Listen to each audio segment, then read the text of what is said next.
are here with Sarah Borden Sharkey, and the title of her paper is Undoing of the Fall, Reading King's Cross in Relation to Genesis 3. Sarah Borden Sharkey. I am interested in differing ways of reading the King's Cross chapter in chapter 35 of Deathly Hallows. And as you all know, there are many, many interpretations. I want to start by just briefly running through 5 interpretations. I won't do justice to any of them, but I'd like to give something of the range of different ways King's Cross has been interpreted. And then I have an additional interpretation I'd like to propose. And I want to read King's Cross side by side with Genesis 3 and offer it as working through or on a logic of undoing the fall. It seems to me one of the basic problems with King's Cross is the chapter's just weird. It plays with some really basic categories of reality. It takes place in a space that it's not clear if it even is a space. No one knows how long the events occur. It's not clear if Dumbledore actually arrives or doesn't arrive. And certainly it's unclear whether we're dealing with a living or a dead Harry. Next slide.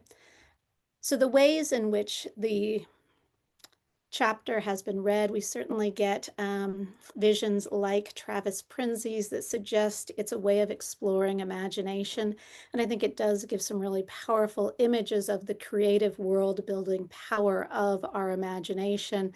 Then we also get, next slide, other versions like Harry as a Christ figure. There are actually lots and lots of readings of Harry as a Christ figure in this chapter. I gave you here a picture of Beatrice Groves. I think hers is a particularly interesting reading because she puts the presentation of Harry in both that chapter and the next in relation to a whole literary tradition of presenting Christ and his death and harrowing of hell. We also, as another, the next one, we get readings that are modeled on something like purgatory, a place of post-mortem spiritual development. So he can be seen as possibly in this state of continuing his spiritual or his moral development. We also get, next slide, a version from Andrea Stoljikov. It's a very brief suggestion, but she compares the imagery and the wording of King's Cross to specifically the Islamic notion of barzakh. So instead of reading it in a Christian tradition, in the Islamic tradition. And then we also get, the next slide, versions that focus instead on the ways in which the chapter turns attention away from a next life and focus very heavily on this life. So for example, Carrie Ann Biondi focuses on the motivations that drive Harry. That is a concern for this world, as well as the end where he chooses not to go on. My proposal in the next slide is in contrast to read the whole scene as a picture of hope, and specifically a hope that is focused on the undoing of everything connected to the fall. In the next slide, I don't want to spend too much time on the nature of hope. I want to focus primarily on the content, the notion of it as undoing the fall. But I do think that train stations offer a fit image for thinking about hope. A train station is not a destination, but it specifies destinations. And when we think of hope as a virtue, it's not wishful thinking, but instead it's directed towards some particular kind of content or something hoped for. And there's also reasons for one's hope, a track, even if one can't see exactly how it would unfold, one has a reason or path toward that which one hopes for. But the main thing I want to focus on is the content of that hope. I think we can read the chapter as looking at a vision of what it might mean to undo the fall. So in the next chapter, just a brief setup. Sorry, the next slide, sorry. Almost all religious accounts tell a kind of story or give a drama to time. There are many debates about exactly how to unpack the Christian drama, and whether there are 7 times or 6 times, whether they are literal or metaphorical. But key to the logic or the theological logic of the Christian story are at least these 4 times. A notion of creation, a kind of an original intent for the created order, then a fall from that creation, a vision of redemption. This would be Christ's arrival in time, and then looking toward glory or some future state of Christ's return.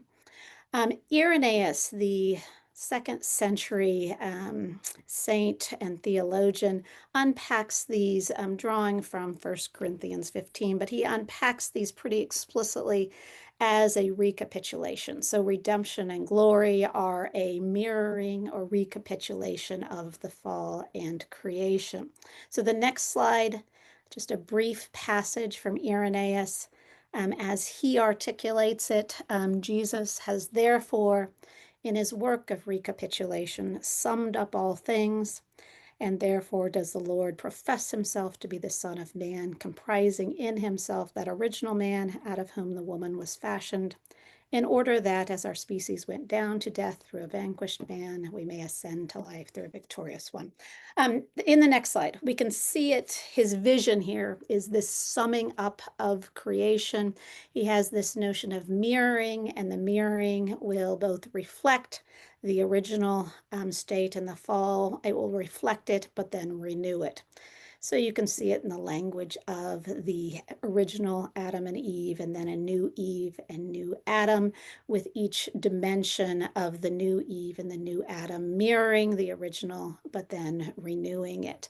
It's this movement of mirroring and renewing that I think we can see going on in King's Cross. So in the next slide, I have a different picture for what this might look like. We can think of sort of the original creation into a fall, and then it circles back around with the redemption, Christ as the new Adam, looking toward glory and a restored creation. So in the next slide, if we think of time that way, these are the 2 elements I'm interested in. The moments that go from creation to the fall, so the events in that first circle, and then on the other end, I see King's Cross as moving from redemption to glory. Next slide. Very, very briefly, we'll lay out the key events of Genesis 3, where we get the story of the fall, and then the key events of King's Cross. Genesis 2 sets up the first parents. They're allowed to eat of any fruit in the garden except the tree of the knowledge of good and evil. We then have the serpent showing up at the beginning of Genesis 3. The serpent lies to Eve. Eve also lies, but then eats of the forbidden fruit, shares it with Adam. They become aware of their nakedness. They are ashamed. They hide from God. They blame each other. They blame the serpent. God curses the serpent, Adam, Eve, and all of the earth, and the chapter ends with their banishment. In the next slide, the brief summary of King's Cross. So in that chapter, you have Harry. He's been struck by the killing curse. He wakes up at the beginning of King's Cross. He's alone in a place that's not yet a place, a time that may not be a time. He realizes he's naked. He's intrigued by this. He desires clothing. They appear. Dumbledore comes to him, and then they talk together about the events. They debrief about Voldemort. Dumbledore confesses his own failures. He praises Harry, and Harry's given a choice. We can set these 2 chapters side by side. So on the next slide, I actually want to start with the opening imagery. I think these parallels are pretty light. I don't want to make too much of them, but we can see very briefly between Genesis 1 and the opening of King's Cross some parallels. So the next slide, I highlighted here their opening. We've got God at the beginning of creation, perfectly alone, not yet created anything. And then Harry likewise starts out alone. In the next slide, we can look at the earth as without form. Harry's in a place that's cloudy without form. And then in the next slide, We have God moving into creation, and Harry appears to be lying on some surface. It's like a canvas waiting for him to create and bring things into being. He's positioned here as something like a sub-creator in Tolkien's sense, echoing something like the imagery you get at the beginning of the Genesis account of creation. When we move to the parallels with Genesis 3, however, so the next slide, we get a few more marked parallels. So Adam and Eve in Genesis 3, they're eating of the fruit, they become aware of their nakedness, they're ashamed. Harry, too, becomes aware of his nakedness, but he's not ashamed. Instead, he's intrigued by it. Adam and Eve, when they become aware of their nakedness, they have to run around, grab some fig leaves, figure out how to make themselves clothes. Harry, in contrast, is clothed without any effort. He doesn't have to work to clothe himself, he just desires it, and then it appears. In the next slide, we then have in Genesis 3 the serpent arriving. The first line about the serpent, there's actually not that much said about the serpent in this chapter. But there are the things that do show up about the serpent in Genesis 3 are that he's subtle, that it lies, and that it claims that eating of the fruit will not introduce death. And then it claims that Adam and Eve's eyes shall be opened, they shall be as gods, and they shall know good and evil. These features all show up in the Voldemort that we see in the books. In the next slide, I think Voldemort is either a serpent figure or someone utterly convinced by the lies of the serpent. He certainly has the connection to snakes and snake imagery, the connection to subtlety and cunning, the connection to death. I think you can see that in several different ways of reading his name, connections of seeing himself as godlike, and then his conviction that he has knowledge. I think this one's emphasized a number of times. So I think of the opening chapter of Goblet of Fire, where he says that to Frank Bryce, do not lie to Lord Voldemort. He knows, he always knows, which is a very interesting claim for someone who has just been pretty persistently tricked or regularly tricked by Snape. And yet he claims a kind of knowledge. We see it again at the opening chapter of Deathly Hallows, this conviction that he has knowledge. In the next slide,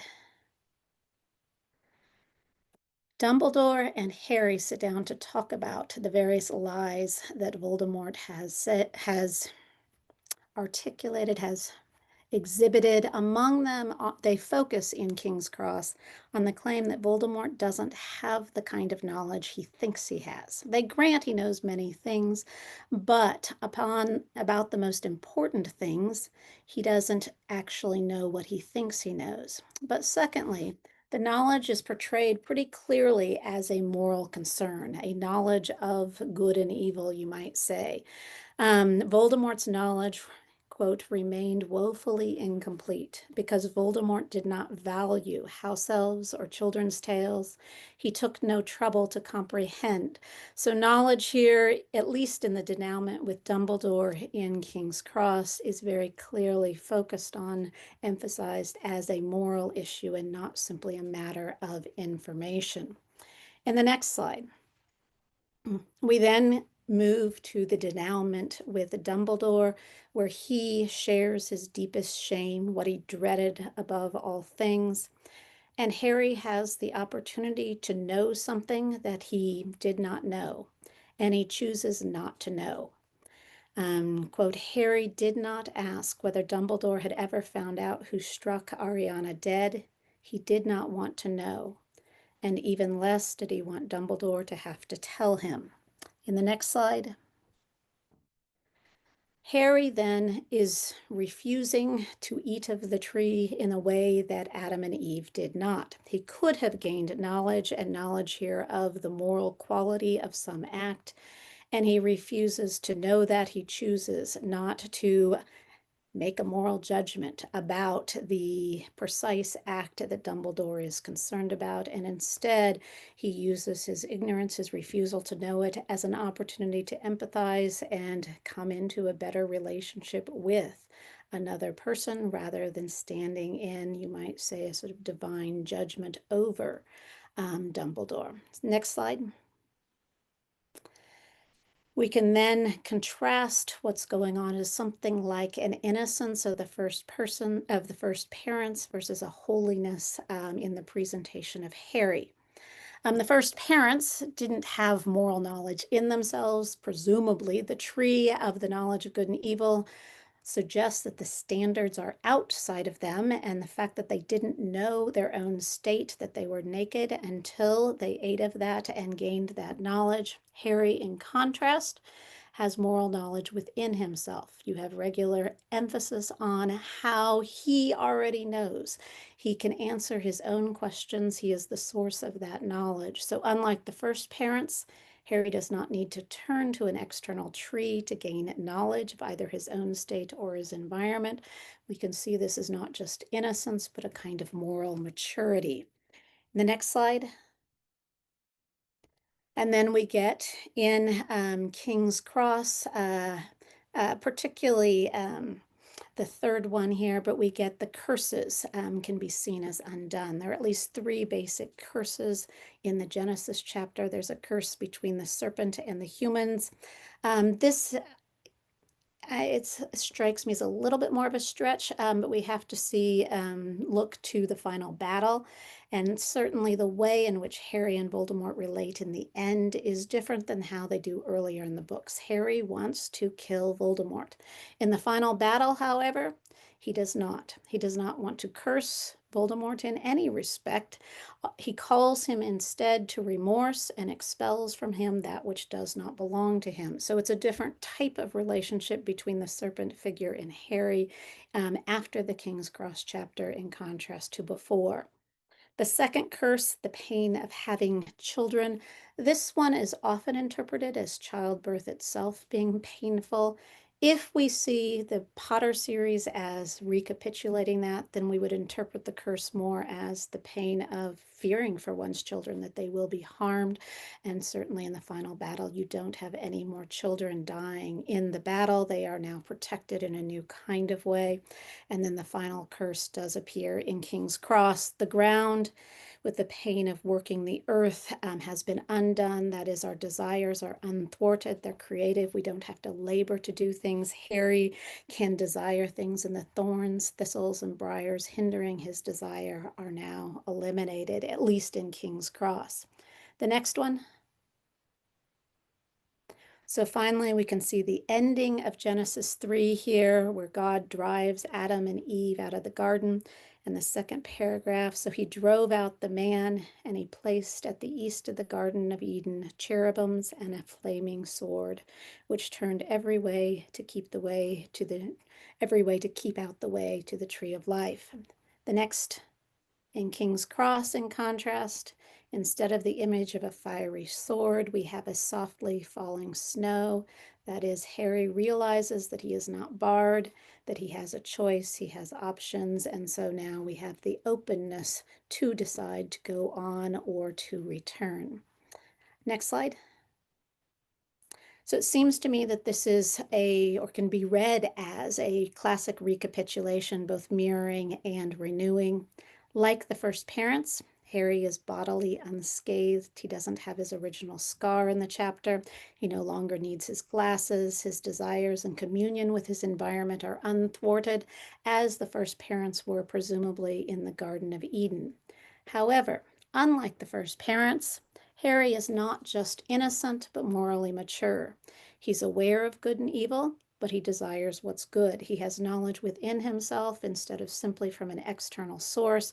He's aware of his vulnerabilities, his nakedness, but he's not ashamed, and he's thus able to freely make choices and pursue his desires. So the next slide. We can picture it echoing the recapitulation model. We can picture it something like the original parents walking in the garden, tempted by the lies, ashamed of their nakedness, driven from the garden. And then the King's Cross echoes the same logic, but in the reverse order. Harry's not ashamed of his nakedness. He unmasks the lies. He refuses the knowledge to eat of the tree, and then he has a restored relationship and is offered the choice to enter the beyond if he so chooses. Thank you so much.